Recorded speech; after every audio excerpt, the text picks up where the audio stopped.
Eh bah c'est parti pour ce premier épisode du podcast On te parle app. Bah déjà merci Jeff d'avoir accepté ce podcast. Hein. Ah, merci de m'avoir invité pour cette première. Ouais, c'est le tout premier d'une longue série. Là j'en tourne encore 5 demain et puis bah c'est parti.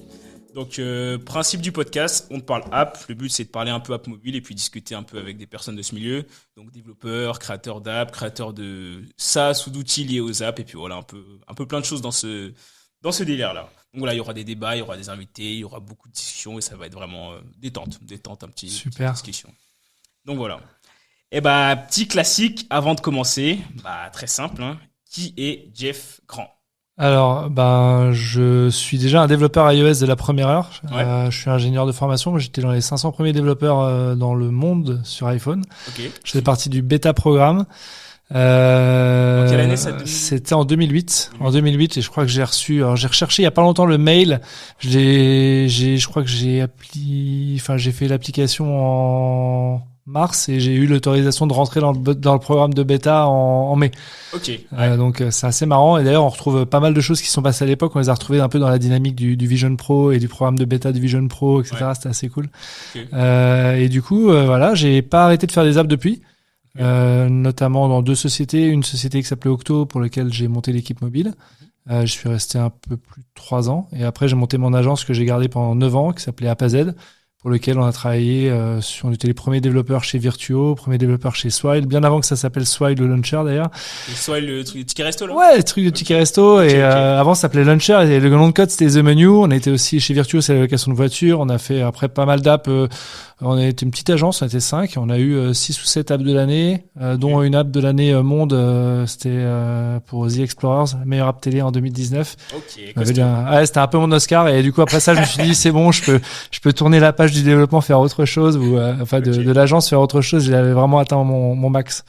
Stylé. Et du coup, là, tu parlais d'app lancée au programme bêta et tout. C'était quoi comme application que t'as lancée à ce moment-là? Moi, j'avais fait ma petite app indie au début. J'étais un consultant dans un cabinet de conseil et du coup, j'étais en galère à chaque fois sur les fins de mois à essayer de faire mes time tracking et tout. Et j'étais toujours, non, mais j'étais en congé, j'avais pas les congés, mais c'est sur quel client et tout. Puis j'ai toujours à l'arrache, ça me prenait une éternité à devoir rechercher dans mes mails. Ouais. Je suis de toute façon, j'ai une demi-heure, 3/4 d'heure de transport chaque jour. Je peux le faire dans les transports, mais ça me saoule de rester derrière mon outil. Donc je m'étais fait une app de timesheet que j'avais appelée iTimesheet. C'était à l'époque. C'était la mode à l'époque. Ouais, et donc j'avais fait ça et je l'ai lancé 10 jours après l'ouverture de l'App Store. Je me rappellerai toujours, c'était le 10 août, donc le week-end du 11 août. Ouais. Je l'avais lancé à minuit et quelques en France, ou minuit, 1h du mat, c'est les heures des indie devs. Si y en a qui nous écoutent, ils le savent. Ouais. C'est le magic time. Et puis le lendemain, je regarde les chiffres de vente. Non, le surlendemain, parce qu'on les avait pas en temps réel. Ouais. Je regardais les chiffres de vente, puis je fais waouh. Je fais 2 downloads, c'est cool, c'est stylé. Si ça continue comme ça, je vais pouvoir payer les 100 balles qu'on nous demandait. Ouais. Ah, il y avait déjà les 100 balles. Ouais, il y avait déjà les 100 balles. Mais le programme développeur a toujours été payant en vrai. Moi, je me souviens avoir eu un programme student à 99 ou 100 balles où on avait les DVD de la WWDC qui étaient envoyés par la poste, un t-shirt avec macOS 10 et tout. Okay. Et puis le surlendemain, je regarde, je fais waouh, j'ai eu 12 downloads, c'était génial, c'était une app payante à 5 balles quoi. Ouais. Et en fait, je fais waouh, mais ils sont tous dans des pays différents. C'est quoi la proba? Puis j'avais pas vu, en fait, il y a une colonne nombre. Ouais. Donc en fait, j'avais fait le premier jour, j'avais fait 60 downloads, 40 aux US, 20 au Canada. Okay. Et le deuxième jour, j'ai fait pas loin de 200 downloads. Et en vrai, je crois qu'en 15 jours, j'ai fait 3500 € juste avec cette app-là à l'époque, quoi. Ah ouais, donc l'app était payante à l'entrée, là. Ouais, t'avais pas encore l'in-app purchase, je crois que ça arrive avec iOS 3. Okay. Les abonnements ça arrivait beaucoup plus tard et d'abord pour la presse et ensuite pour tout le monde donc. Okay. Donc à l'époque tu lançais une app, elle était payante dès le départ et dedans après il y avait plus rien quoi. C'est ça, et pour ça il y avait des apps version gratuite. Donc moi j'avais iTimesheet Lite et t'avais des apps version payante iTimesheet normal. Donc tu pouvais tester avec genre 3 événements, 3 trucs, tu pouvais loguer 3 événements puis si ça te plaisait après t'allais acheter l'app payante quoi. Mais du coup t'avais pas de revenus récurrents mais je crois que j'ai fait du coup pendant pas mal de temps entre 2000 et 3500 € par mois pendant pas mal de temps. La version payante elle s'est téléchargée à plus de 100 000 fois. J'ai fait des tests de prix aussi. Pas toujours à ce prix-là. Hein. Et si les impôts nous écoutent, j'ai tout déclaré. Et franchement, c'était vraiment dingue. Et du coup, je me suis dit, j'aime bien le conseil, mais j'avais envie de poursuivre ce truc-là. Et c'est pour ça que je me suis lancé dans le fait de faire des applis mobiles pour d'autres. Ok. Ok, intéressant. Et donc là, de A à Z, c'est quoi le nom de la boîte? App à Z, c'était App le à nom Z. de la boîte. Hein. Je l'ai radis il y a très peu de temps au final. J'avais quelques clients qui avaient des factures en retard. Ils ont mis du temps à me payer. Mais je l'ai radis il y a peu de temps. Mais c'était une agence de 5-6 personnes et plutôt experte. Donc on mettait un dev iOS, un dev Android sur chaque projet. Ok. Et on a aidé, je sais pas, on a aidé quarantaine d'apps, trentaine d'apps, quarantaine d'apps. Ok. On a fait l'app des 24 heures du Mans, on avait fait les apps des Arocs, j'ai dit Swile, Virtuo, etc. Et on a la dernière app restera Merlin, la radio de Radio France, Ouais, je vois. Ouais. pour laquelle on a fait l'app. C'est une bonne manière de terminer avec une belle app. Et juste avant, on avait fait Angel, le vélo de Marc Simoncini. Ouais, je vois. Ah ouais, ok, stylé. Donc, l'app. Donc des beaux l'app clients quand compagnie. même. Tu parlais de Swile aussi. Ouais, super beau client. On a eu de la chance en fait d'arriver à un moment et puis et puis après, quand tu réussis bien un projet, ton client actuel c'est toujours c'est toujours ton commercial de demain. Donc on faisait très peu de maintenance, quasiment jamais. On formait les équipes en interne, on les aidait à recruter et du coup on passait sur un autre projet et donc ça c'était vraiment super quoi. Et en termes de chiffres, tu vendais combien une app à l'époque? Genre l'app pour Swile, la première app pour Swile, à peu près, je sais rien. Mais... quand on me posait cette question, je disais toujours 20 et on disait quoi 20 quoi? Moi je sais pas, je choisirais l'unité plus tard. En vrai c'est compliqué. Je dirais que la plus petite qu'on ait faite, c'était pour ça devait être autour des peut-être des 15 000 uniquement sur iOS. Ouais. Une app pour des mannequins, je crois, avec juste un petit calendrier qui te permettait de saisir des trucs et puis de scanner des notes de frais avec une API. Okay. Pas grand-chose, tu vois.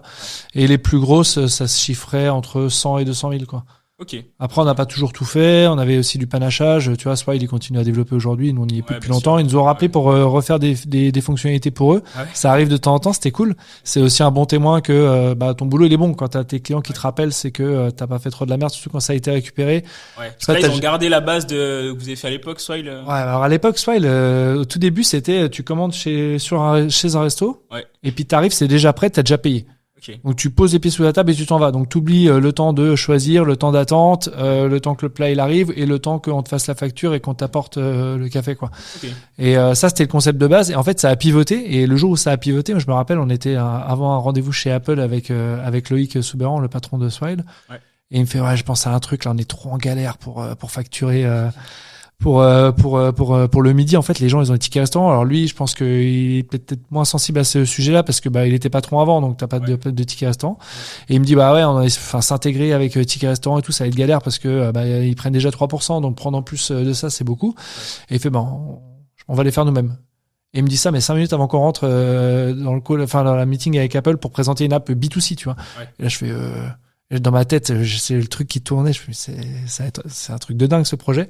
Ouais. Et beaucoup en plus de législatifs et tout. Puis il a réussi à mener son projet. Et aujourd'hui, je crois que c'est le premier ou deuxième acteur des tickets restaurants. Ils ont réussi à bouffer Edenred pire qu'Apple dans le marché du mobile. Quoi. C'est génial. Avec un beau produit en plus. Ouais, ça super me fait produit. penser un peu à Alan avec les assurances là. Ouais, puis ils s'élargissent aussi. Hein. Ouais. Alan, par exemple, s'est élargi sur la santé mentale, sur plein d'autres sujets. Ouais. Eux, ils s'élargissent aussi sur d'autres services autour du bien-être du salarié.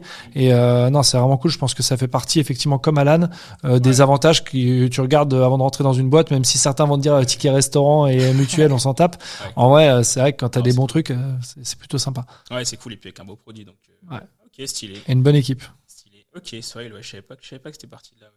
Ça n'a pas commencé en interne, finalement, ils ont externalisé au début et après ils ont récupéré. Ouais, ils ont commencé par et nous c'est ce qu'on faisait souvent, c'est-à-dire que t'as des clients qui ont un projet, alors soit ils viennent de lever des fonds, soit ils viennent d'avoir le projet mais ils ont pas encore les compétences. Ouais. C'est rien de plus dur que de recruter un dev quand t'as pas les compétences. Ouais, c'est sûr. Recruter un bon dev mobile, qu'est-ce que ça veut dire? Ton CTO s'il fait que du back-end, tu peux le pipoter tranquille. Et nous ce qu'on proposait, c'est de dire écoute, tu viens d'avoir l'argent ou tu viens de lever, t'as des objectifs à rendre dans 3 mois, 6 mois, t'as promis à tes investisseurs ou à ton équipe ou à ton board n'importe quoi que t'allais sortir une app. T'es pressé. Nous, on te permet d'aller vite avec une app de qualité et de t'aider à recruter. C'est-à-dire que quand le gars va arriver en fin de mission, il va aller recruter des candidats, faire lui, ça marche bien sur les soft skills. Ouais. Il a l'air cool, il a les bonnes vibes, etc. Et en fait, nous, on va pouvoir te dire s'il est bon ou pas techniquement. Et après, s'il va arriver avant la fin du projet, on va pouvoir le former et puis lui passer le bébé après la V1 quoi. C'est ce qu'on a fait par exemple chez Virtuo. Mathieu Auxerre, qui est leur lead mobile aujourd'hui. Ouais. C'est quelqu'un avec lequel moi j'avais bossé par le passé, que je connaissais, je les ai fait se rencontrer, il a repris le projet et en fait il a sorti la V1. Nous on a sorti la bêta, il a sorti la V1. Donc on a passé finalement le bébé dans les meilleures conditions quoi. Ok, intéressant, très intéressant. Et à l'époque, tu factures comment? C'est un devis au départ, ou alors c'est un truc évolutif? C'est du TJM? Comment ça marche à l'époque? Parce que ça a beaucoup évolué. Il n'y a pas encore de modèle parfait, mais... Ouais, moi je venais du conseil, hein, donc j'étais déjà assez sensible à ces sujets-là. Je savais déjà comment ça marchait. Ce qui est hyper compliqué pour les gens qui nous écoutent et qui seraient peut-être, tu vois, freelance, qui veulent se lancer en freelancing, c'est que le client a toujours, quand tu vas le voir, il a toujours une idée précise. Et quand tu es dans le projet, c'est toujours plus vague. Moi, j'ai beaucoup plus fait de régie budgétée, c'est-à-dire au début du projet, je mettais mon Excel, je mettais toutes les pages que le client voulait développer, enfin tous les écrans qu'il voulait développer. Derrière, on se mettait à 3 sur le chiffrage. Donc, il y avait un dev iOS, un dev Android et moi. Et à chaque fois, en fait, on remplissait une case. On cachait les colonnes. Donc, on remplissait, cet écran-là, combien de jours tu penses? Si y en avait un qui avait dit 3 et l'autre qui avait dit 9, on regardait, on fait, bon, alors, pourquoi toi t'as mis 9, pourquoi toi t'as mis 3? Okay. Et, mais tu vois, t'as pas vu, mais derrière, je pense que là-dessus, il y a une machin. Donc, on listait toutes les questions et après, bim, on ajustait. On avait un budget min, un budget max et le budget renégocié. Donc, on savait qu'en fait, ça allait être entre ces deux bornes, mais parfois, ces deux bornes, c'était du simple au double. Et du coup, on disait au client, voilà, nous, on pense qu'on peut le faire en temps. Voilà. Après, tu as deux possibilités. Soit tu le fais, soit tu le prends avec ou sans assurance. Okay. Le forfait, c'est une assurance. Le forfait, c'est l'assurance d'avoir ce que tu veux à un prix donné. Mais par contre, si tu veux d'autres trucs, c'est en plus. Ah, c'est pas mal vendu comme ça. Le forfait, c'est une assurance. Et donc, mais dans tous les cabinets de conseil, tu factures le nombre de jours que tu penses et tu rajoutes 30% de marge parce que c'est ton assurance. Tu dis voilà, il y a les impondérables. Et puis tu as beaucoup plus de gestion de projet aussi. Quand tu pilotes un forfait, tu pilotes un forfait. C'est-à-dire que le client, quand il arrive avec une demande, tu vérifies si t'es dans le cahier des charges initial. Non, au revoir. Sinon, tu fais un avenant. Et ça, en fait, ça prend du temps. Et donc, tu as beaucoup plus de chefferie de projet, on va dire, dans un projet qui est en forfait. Donc, tu as des clients qui sont rassurés par ça. Et nous, ce qu'on faisait, c'est de dire voilà, nous on te fait c'est 30%, il y en a X en pourcentage de chefferie de projet, X en gestion du risque. Donc voilà, tu veux ton assurance, tu la prends. Sinon, si tu nous fais confiance, et puis au début c'est compliqué, mais après, donc le tout premier gros client à 100 000 qu'on a fait, c'était Attractive World. Et pour le coup, on était au forfait. Parce qu'en fait, on n'avait pas les barrettes, tu vois, on n'était pas assez expérimenté pour dire attends, mais t'as vu, on l'a fait avec un tel. Mais après, plus on avançait, plus on était expérimenté, plus on était perçu. Plus notre perception sur le marché était meilleure, et plus c'était facile pour nous de dire en fait c'est mieux de le faire en régie. En fait, on n'a jamais eu de dispute d'un client, jamais. Et à chaque fois, en fait, on disait le fichier qui avait servi à l'estimation, on l'ouvrait au client. Une fois qu'on rentrait dans le projet, puis on traquait dessus. Donc dès qu'on pliait un écran, bim, on mettait le nombre de jours comme ça. Il a un pilotage en temps réel. Donc il y a pas de finalement t'as vu, on arrive à la fin du projet, je l'ai pas fait.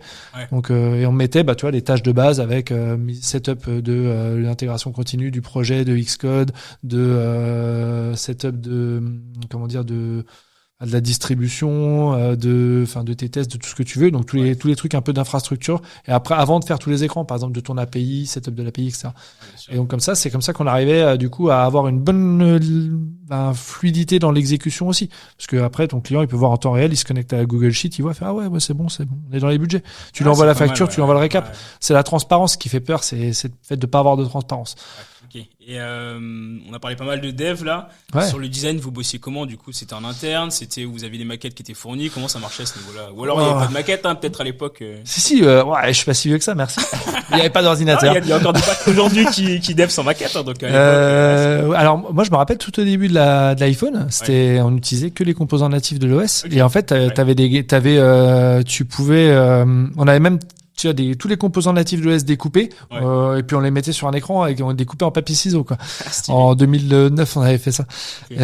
Et j'avais même fait des petits post-it avec les encoches de l'iPhone pour être capable de sketcher rapidement des écrans. Ok. Donc aujourd'hui, à l'époque de App à Z, ce qu'on faisait, c'est qu'on avait des clients qui avaient ou pas ces compétences-là. Et encore une fois, on venait pour compléter des compétences dans l'idée de dire le mobile c'est stratégique. Si le mobile c'est stratégique, l'externaliser, est-ce que c'est une bonne idée?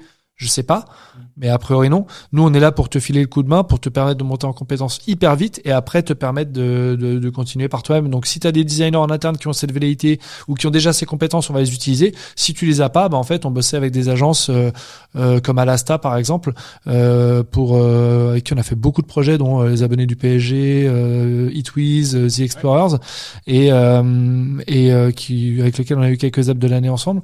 Et eux, ils arrivaient avec un dispositif qui venait pour compléter qualité et on travaillait hyper bien ensemble avec ce qui était compliqué à l'époque, c'est qu'il fallait découper les assets dans plein de cas. Donc la première fois que j'ai vu Sketch, j'étais en transe.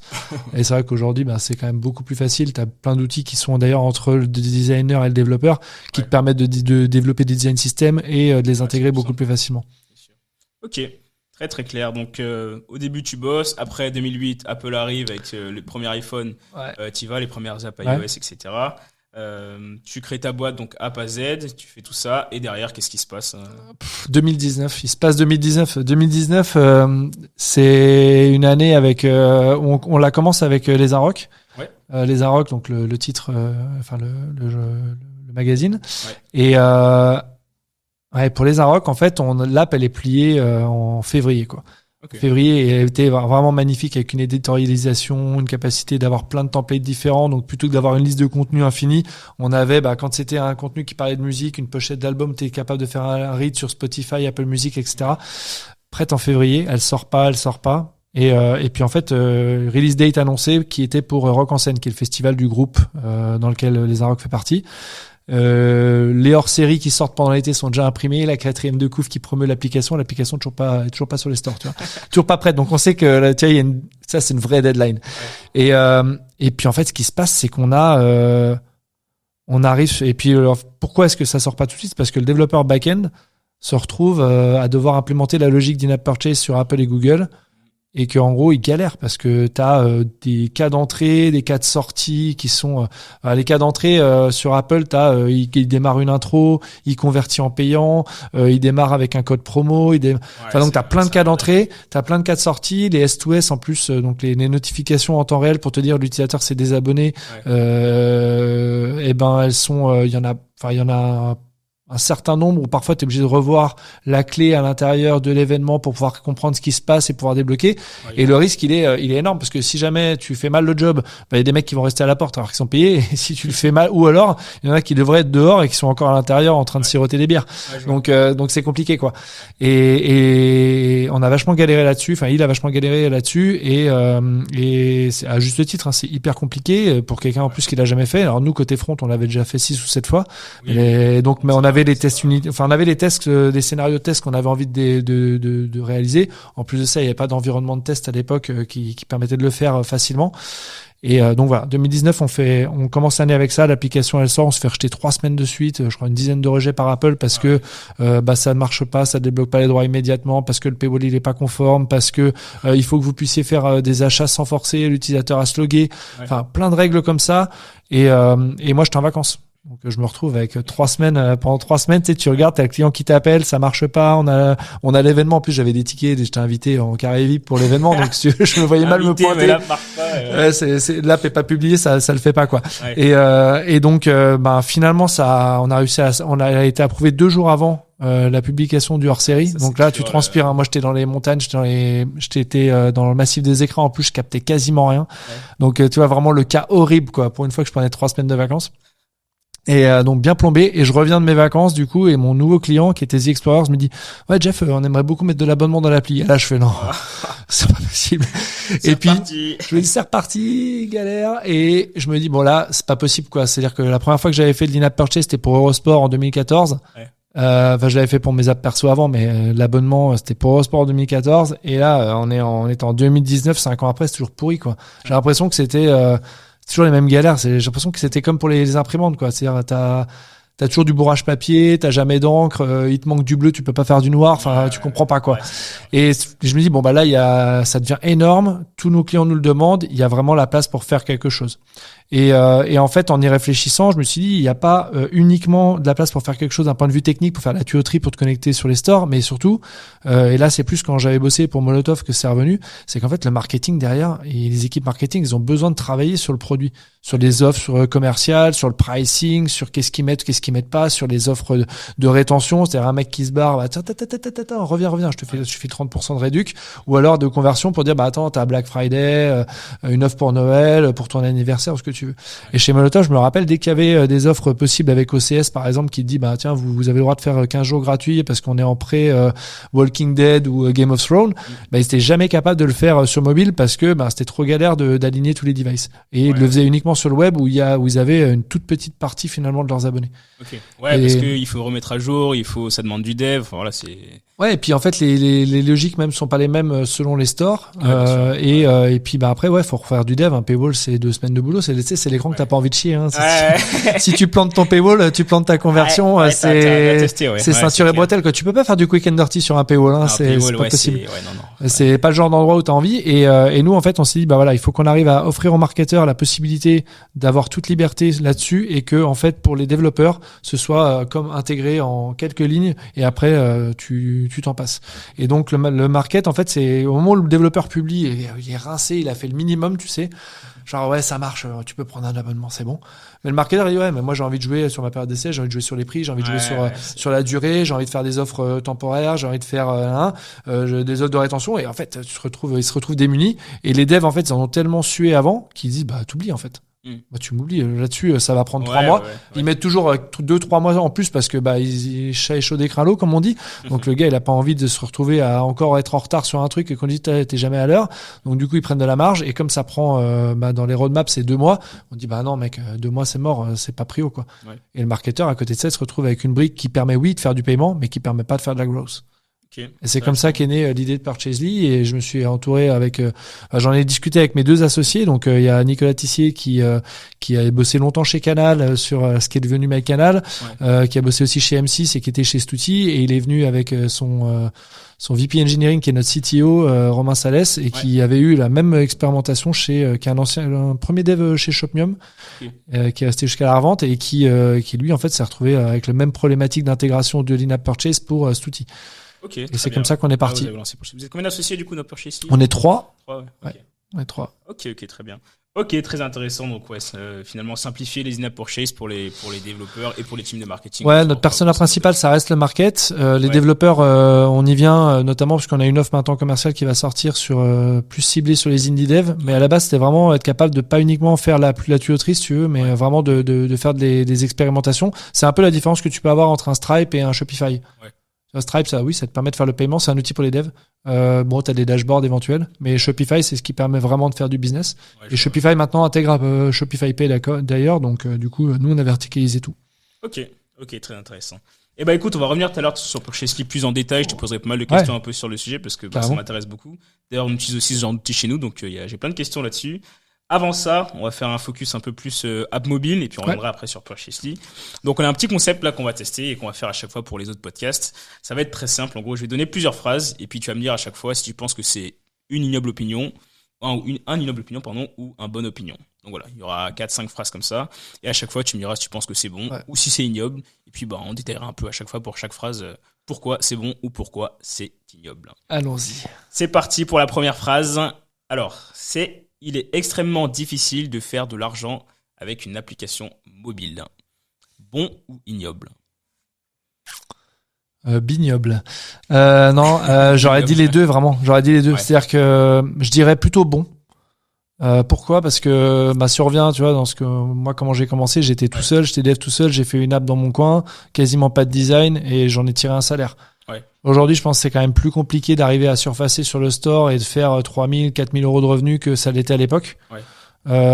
Après, t'as plein de services qui te permettent de t'aider, d'aider les indie devs. Donc, et puis le marché en fait est beaucoup plus gros. Ouais, donc si on regarde le marché, aujourd'hui c'est un marché qui pèse pas loin de 200 milliards.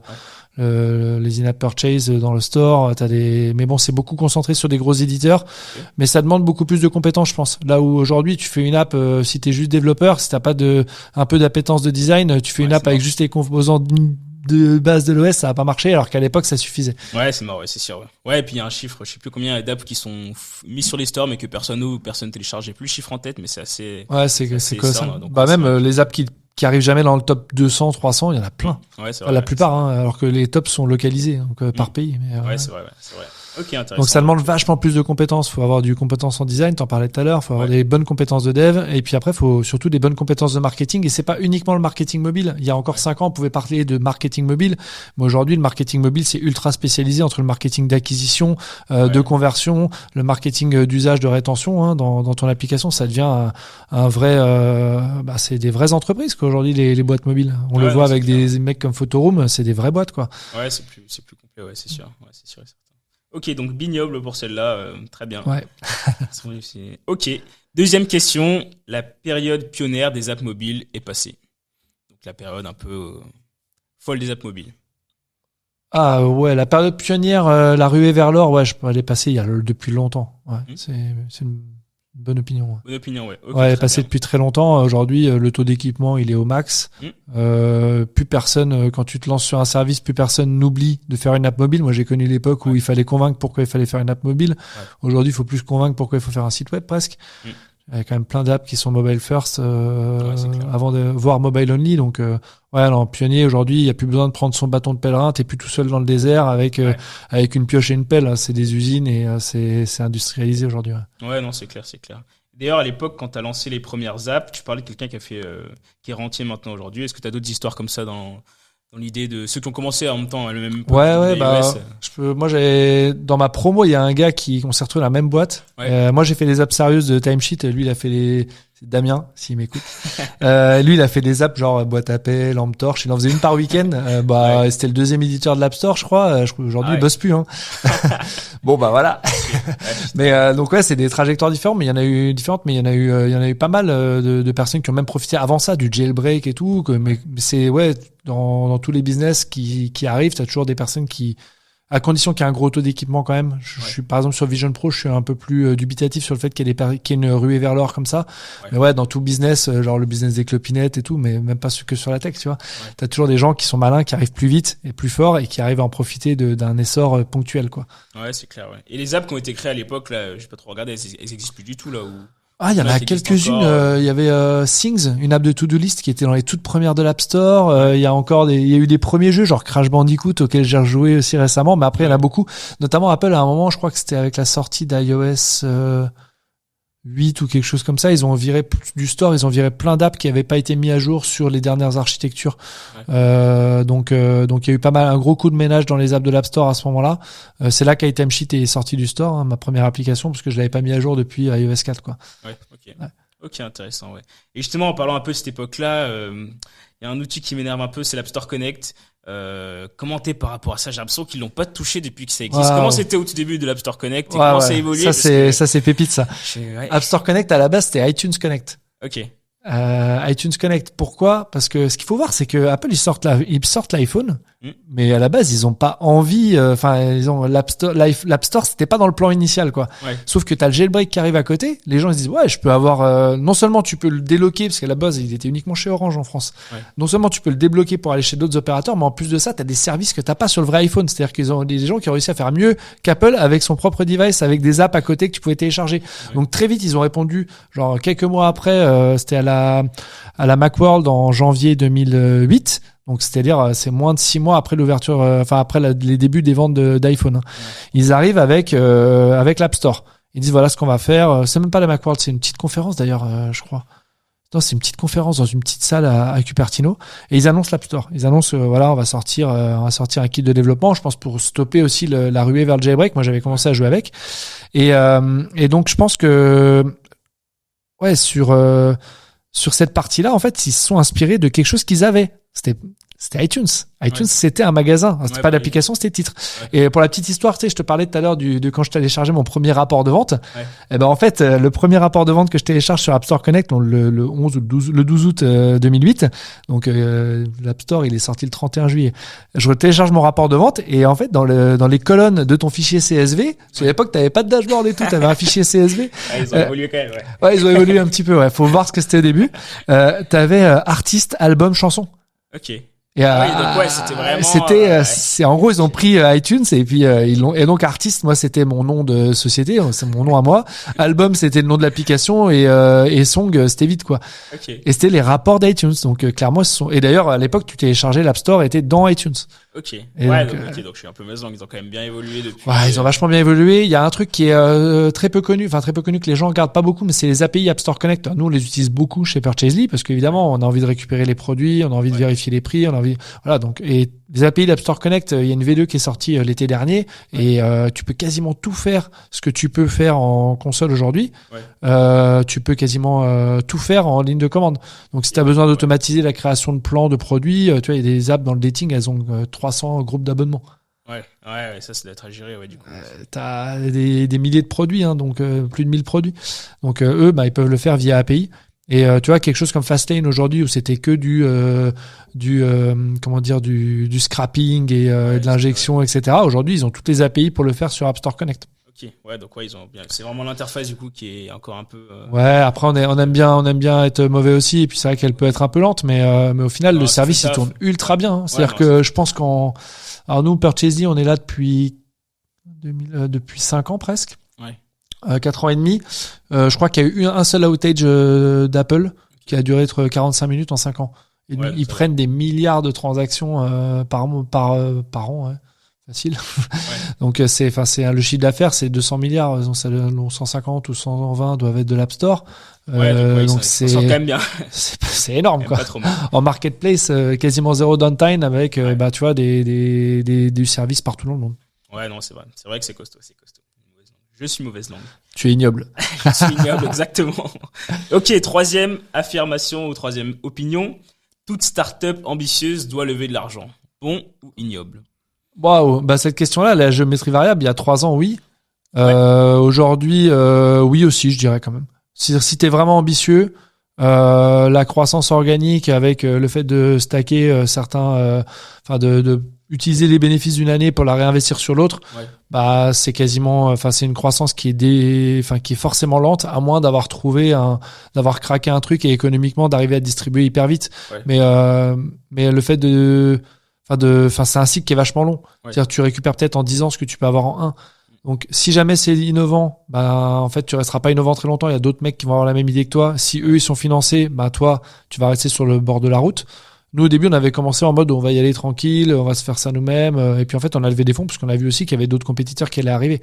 Et qu'il faut aller vite à un moment et que tu peux pas, et puis surtout quand tu as beaucoup de R&D à faire, avant de réussir à avoir un produit que les gens seraient prêts à payer pour pouvoir la financer sur le long terme, il faut que ce soit super long. Si tu veux vraiment être très ambitieux, c'est compliqué de pas lever des fonds, quoi. Ouais, je vois. Il y en a beaucoup qui sont anti-levée de fonds, mais finalement, c'est juste un moyen d'aller plus vite.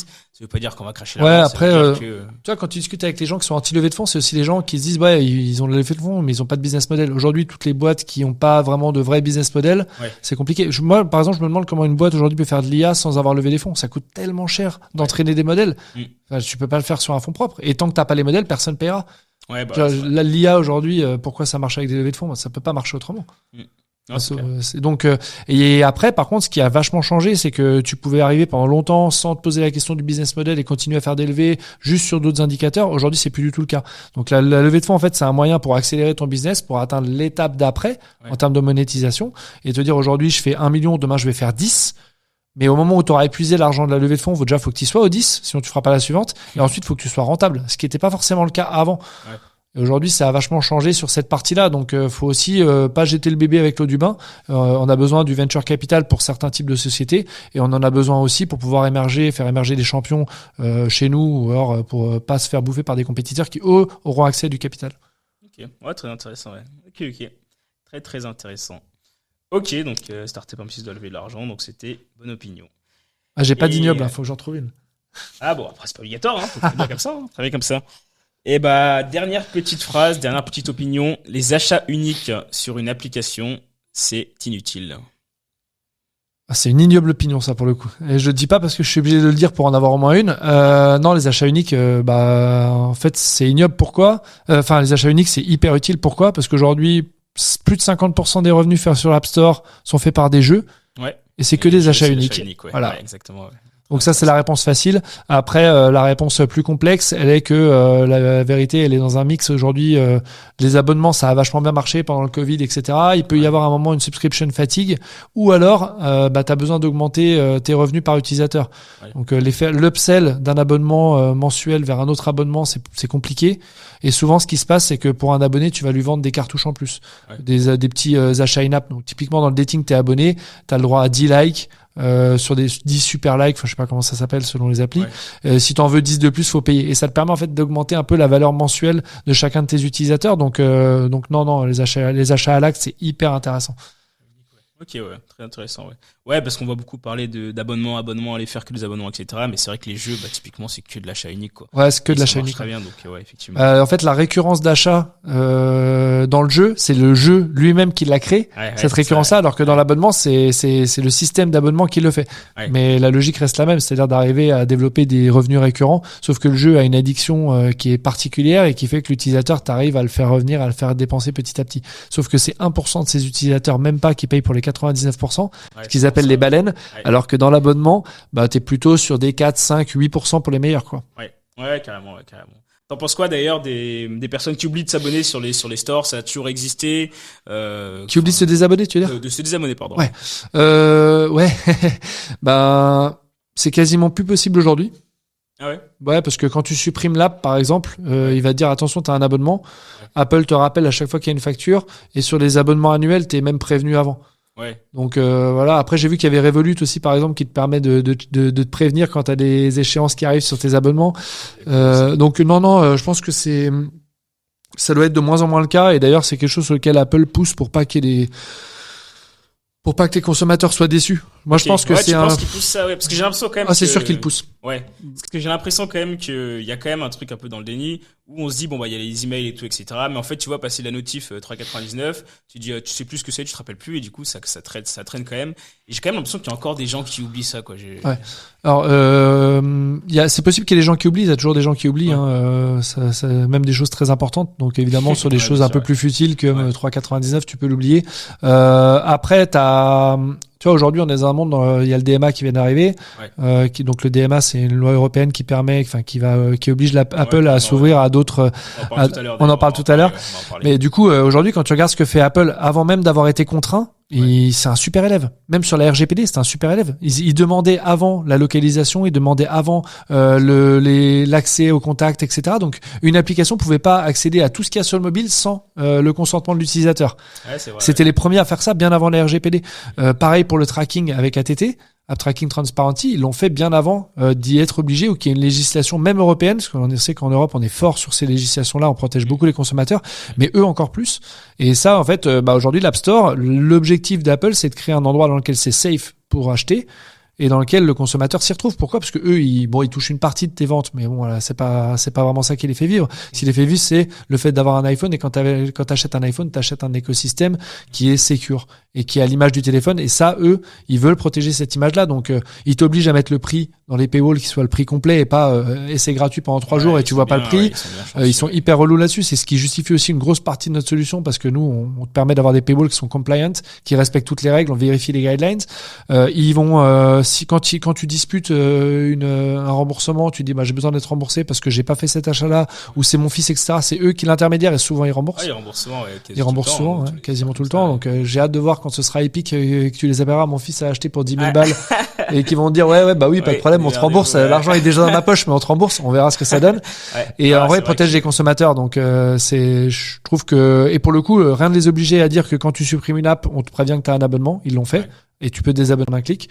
Et pareil, tous tes abonnements, tu les trouves hyper facilement en 3 clics depuis la home screen de l'iPhone, settings, iCloud, enfin ton compte iCloud, abonnement, et t'as le récap de tous tes abonnements.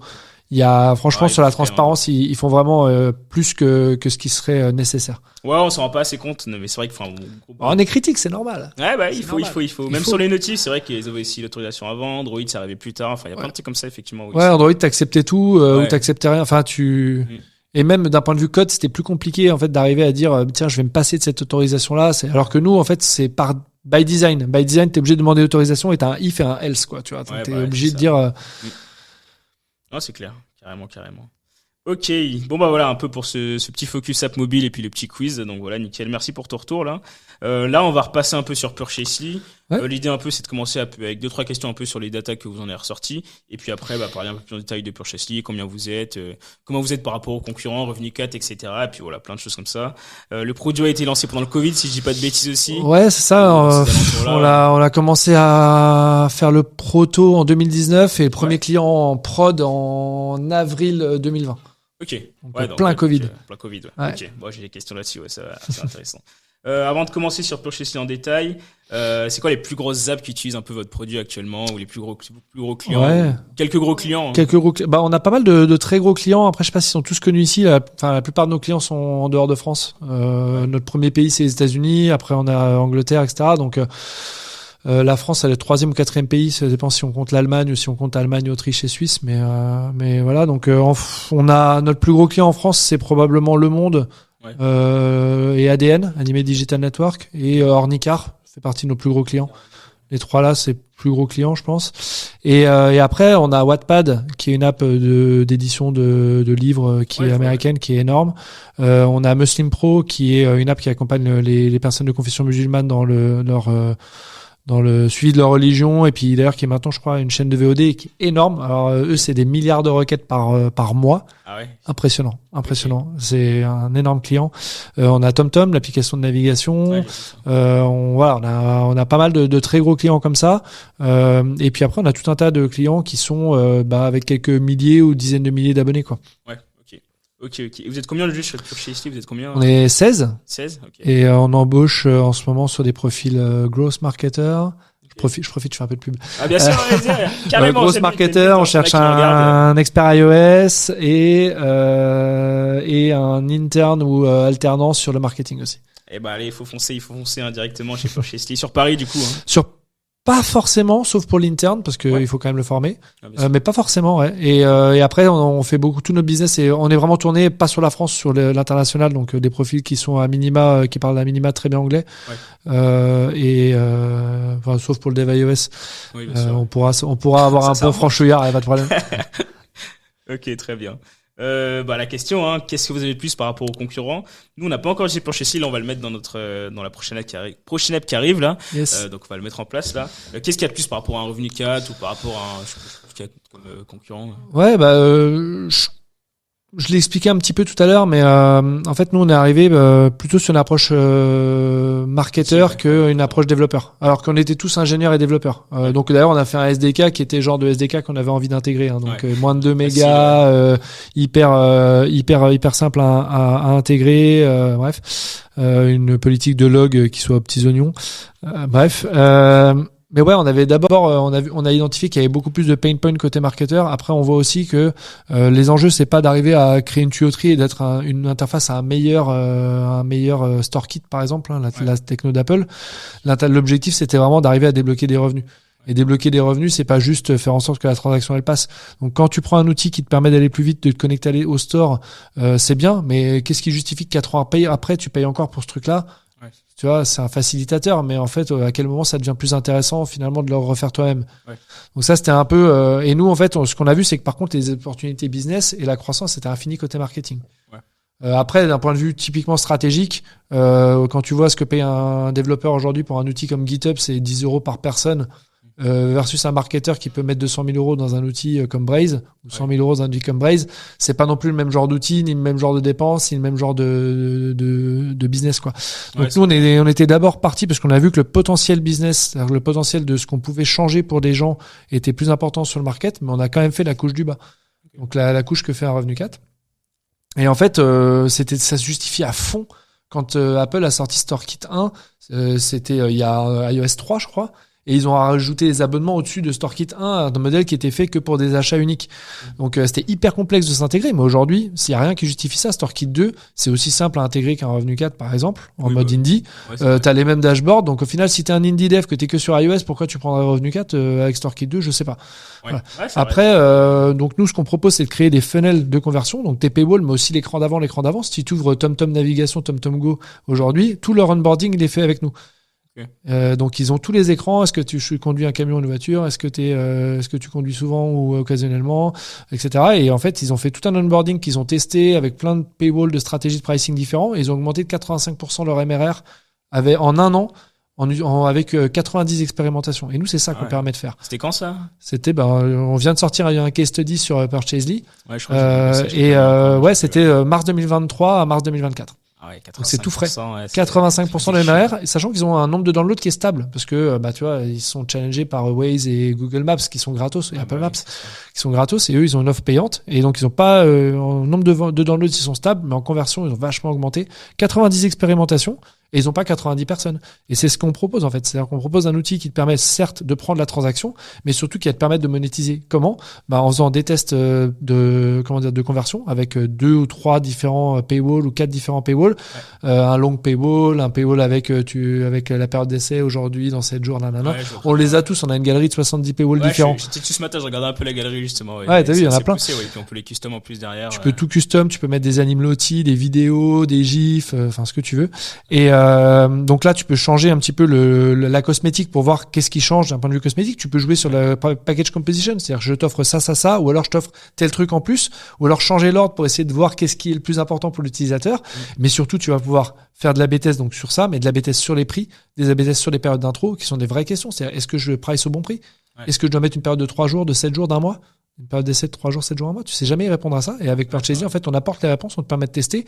Et une fois que tu auras la réponse un peu universelle pour tout le monde, d'aller taper sur soit des populations différentes pour leur proposer des produits plus adaptés, un peu plus longs, un peu plus courts, soit des géographies différentes, c'est-à-dire que le prix que tu vends aux États-Unis, probablement pas le même en France, ou probablement pas le même en Inde ou en Afrique. Ouais, c'est sûr. Okay, et donc d'optimiser ta conversion et tes revenus. Hyper intéressant. On va mettre ça en place. Je vais tester un peu Purchasely là dans très bientôt. Ouais, t'as mon numéro de téléphone. Tu me dis si t'as des soucis. Avec plaisir. Eh ben écoute, on arrive bientôt à la fin. Je vais finir un peu. J'ai vu que vous avez levé 1,8 million d'euros. C'était quand? 2021. 2021. Début 2021. Toujours un sujet intéressant, la levée de fonds. Comment vous en êtes? Comment tu t'y es pris, vous y êtes pris? Comment ça s'est passé un peu pour lever ces fonds-là? Ouais, juste après le Covid en plus. Ouais, à l'époque c'était, à l'époque c'était fou. À l'époque c'était. C'est là que ça partait. C'était Far West. 2021, c'était encore jusque fin 2021, début 2022, c'était la folie. Ok. Donc c'est plus tard que ça. Ouais. Alors ce qui était important de mentionner, c'est que c'est possible pour n'importe qui, puisque nous, on n'avait aucun des 3 associés qui avait jamais levé de l'argent. Ouais. Okay. Jamais. On a bossé, soit on était employé, soit on était employeur de petites boîtes de PME, quoi, tu vois. Ouais. Vous êtes allé où pour retrouver, Ouais, on avait même pas de réseau, tu vois. Donc, on n'avait pas de réseau, on n'avait pas de business angel, on n'avait pas de réseau. Moi, j'avais bossé pour des gens qui avaient levé des fonds, tu vois. Ouais. Mais on n'avait pas on n'avait pas déjà levé des fonds, ou on n'avait pas déjà été associé d'une grosse startup où on connaissait des leveurs ou quoi que ce soit. Donc, on n'avait pas un réseau particulier, tu vois.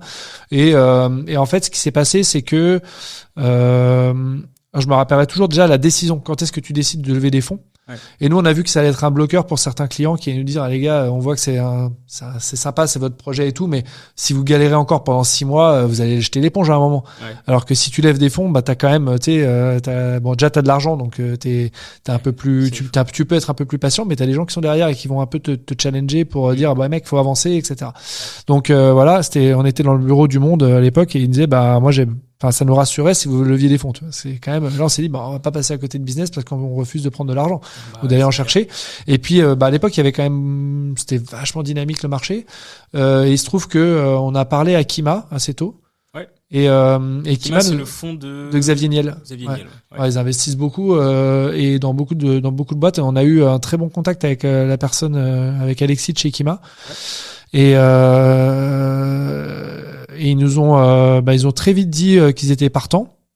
Ils nous ont vachement challengé sur le deck. Ils nous ont beaucoup expliqué la psychologie d'un tour aussi, d'une levée de fonds. T'as une vraie psychologie de dire, faut créer un peu le FOMO, quoi, le fear of missing out, créer l'attente et dire putain, si j'y vais pas dessus, je vais le louper, c'est un gros deal. Et du coup, ils nous ont aidé dans tout ça, aidé à challenger notre deck, à l'améliorer. Ils nous ont fait rencontrer d'autres personnes. Et puis en fait, un tour, ça peut être assez long quand même. Et on a fait rentrer pas mal de business angels au début. On n'avait pas forcément envie d'un fonds.